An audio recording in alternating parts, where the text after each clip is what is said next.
Hey guys, thanks for watching. So what's the best way to get a time lapse out of your Mavic Pro? Is it to use the photo method or the video method? Or is there a best way? So today, what I want to do is find out.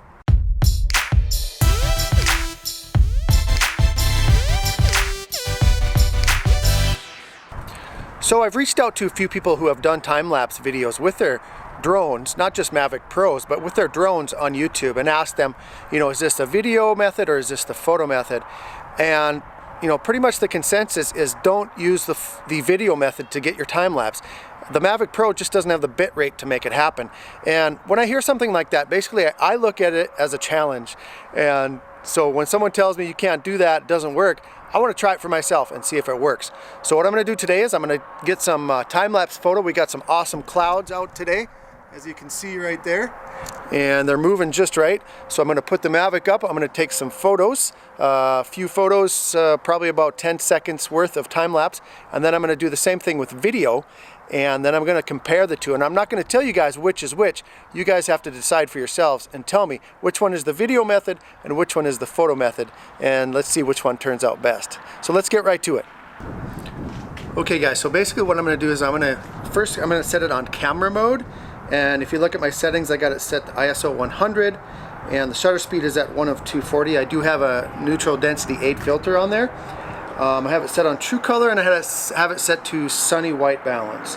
And so first of all, I'm going to put it up. I'm going to take some photos, and for about 10 minutes or so, and then I'm going to change it to video and take some video. And then I'm going to go ahead and go in and process those and then post them and see if you guys can tell the difference. So let's get the Mavic up in the air and get some footage.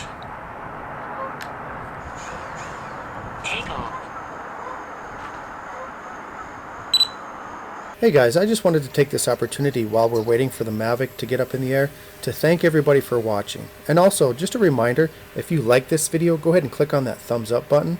And for those of you who are subscribed, thank you again so much. And if you're not subscribed, go ahead and click on that subscribe button. I really love meeting people with these videos, and I would love to meet a whole lot more of you. So go ahead and click on it and enjoy the rest of the video.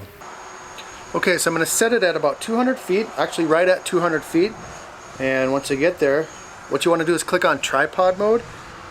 It is a little bit windy today. The tripod mode will help. It's not going to correct it completely, but it will hold it a little bit steadier, so it's easier to stabilize it when you post-process it. So.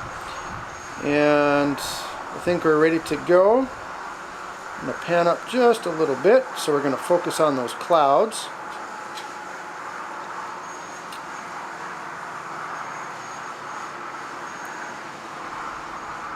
Then you need to go into your settings and make sure that you have all of your camera settings correct. I have it set on 16:9 ratio, and you're going to choose photo and go ahead and click on interval. And I'm going to do this one every 3 seconds. I'm going to click on 3 seconds. Back out of there. We're set to true color. And like I said, sunny white balance. And I think we're ready to go. So I'm going to go ahead and just click on the shutter button, and it's going to take a photo every 3 seconds.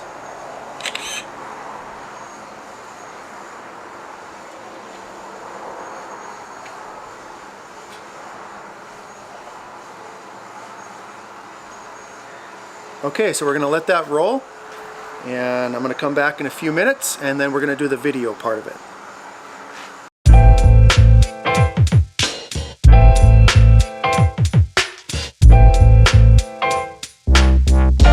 Okay, so we got about 12 and a half, 13 minutes of photos, so that should be just enough for a 10-second time lapse, because I'm going to process it at 24 frames per second. So what I'm going to do right now is I'm going to switch to video mode. And I'm just going to go ahead and just shoot video for about 12 minutes, and then we'll have that same time frame to compare the two. Alright, so here we go.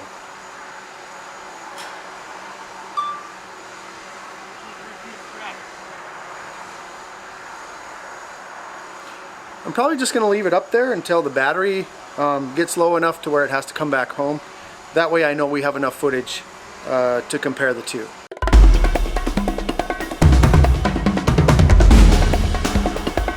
Okay, so it's getting pretty close to the battery being exhausted. and I'm just going to leave it up until it tells me to bring it back home. I kind of misspoke when I said I have to keep it up there for 12 minutes of video to get 10 seconds of video. That's actually not true. That's actually a little bit extra, but I'm still going to leave it up there just to make sure that I get enough. So. No signal. Okay, so it gave me the low battery warning, and I just hit return to home.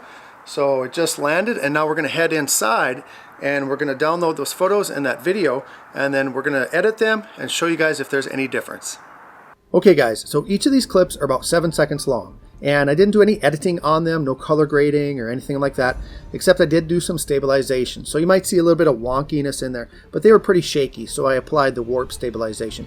If you guys want to see how I did that, go ahead and comment below, and if I get enough people that are interested to see how I did that, I will post that video on how I edited them. But otherwise, just check these out and let me know in the comments if you can tell the difference between the photo version and the video version.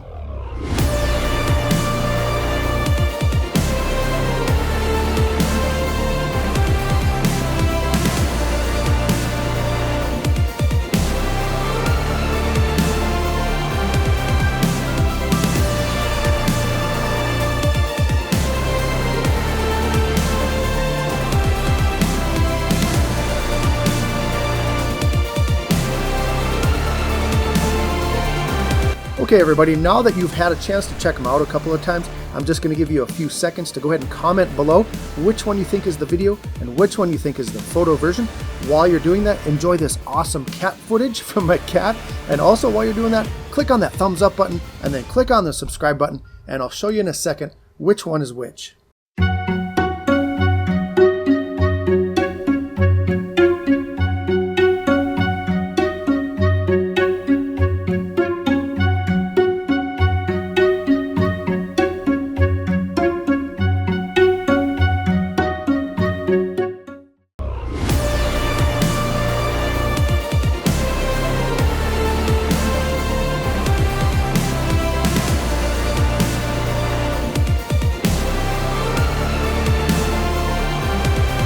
Alright guys, so there you can see, there really isn't a whole lot of difference between using the photo method or the video method when making a time lapse with your Mavic Pro. Now if you want to make a really professional looking time lapse, I would highly recommend using the photo method, because you can put them into Lightroom or something else, edit your photos, make them look really nice, and then transfer them into your video editing program, and you'll have a much more professional looking time lapse. But if you just want to make a quick time lapse to include in your video, I would use the video method. It's much easier and it looks great. So if you guys have any questions, put those in the comments below. Any advice for me, also put those in the comments. Please subscribe. I know I keep bugging you to do that, but as I said before, I love meeting you guys and I love visiting with you guys. Hit that thumbs up if you like this video or if you got anything out of it, and I really appreciate it. As always guys, fly safe and fly smart.